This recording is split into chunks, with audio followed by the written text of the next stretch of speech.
Psalm 23 verse 4 teaches us 3 lessons in the Shadow Valley School of Trust. And the lessons are these. You put them together and they are our big idea. Valleys are real, that's lesson 1. God is near, that's lesson 2. And live without fear, that's lesson 3. Lesson number 1. Valleys are real.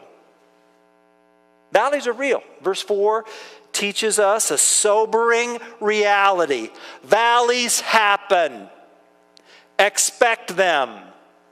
Anticipate them. It's a sinful, broken, fallen world.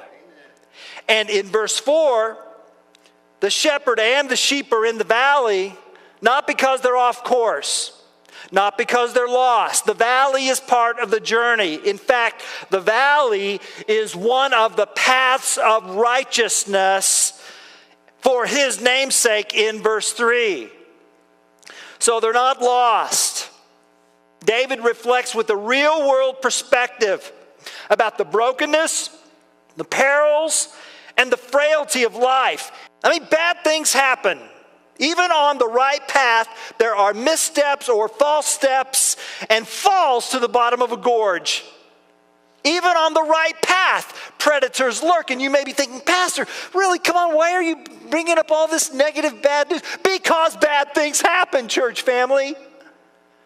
It's in the text, even though grammatically, the phrase even though means it's pretty much going to happen.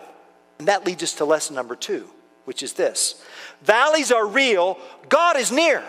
So the valley is the occasion for intimate conversation with the God who is near. The valley did not bring me close to God.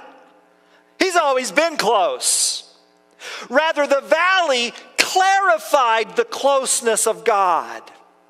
Don't you see what David's doing? He's disrupting our doubt by making us see that you can never talk about God behind his back.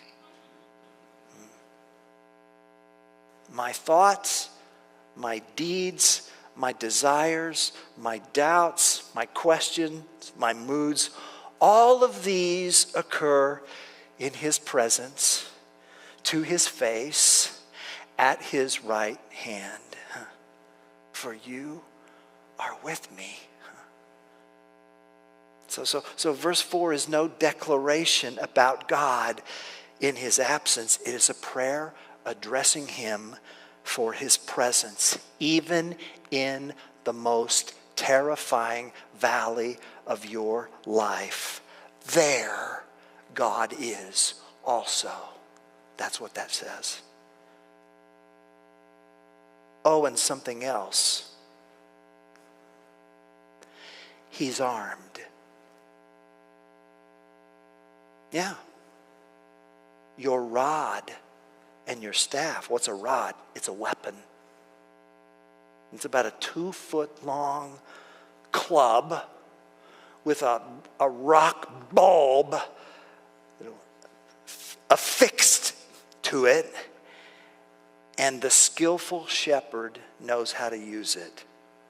And then there's the staff, which is the shepherd's long pole for guiding the sheep. Your rod and your staff, they comfort me. Your rod and your staff give me courage to do what needs to be done. Listen, for some people, their whole life strategy can be summed up as stay out of the valley. Stay out of the valley. But church family, that's not going to work, because at some point you're going to go through the valley. And what I want is for us to be ready for the day we enter the valley. And I came here to say that we should say, I can live there if I must, because God is with me and he is more. Yes. Valleys are real. Valleys are real. Anticipate them. God is near. Speak to him. And lesson number 3 is this: live without fear. Summon confidence. Summon trust. I will not fear. And the reason why we can say this is because we have a shepherd who went into the valley alone before us. Yes. He knows the path. He's not lost. His rod and staff came together in the form of a cross. And with the rod of the cross, Jesus bludgeoned the enemy.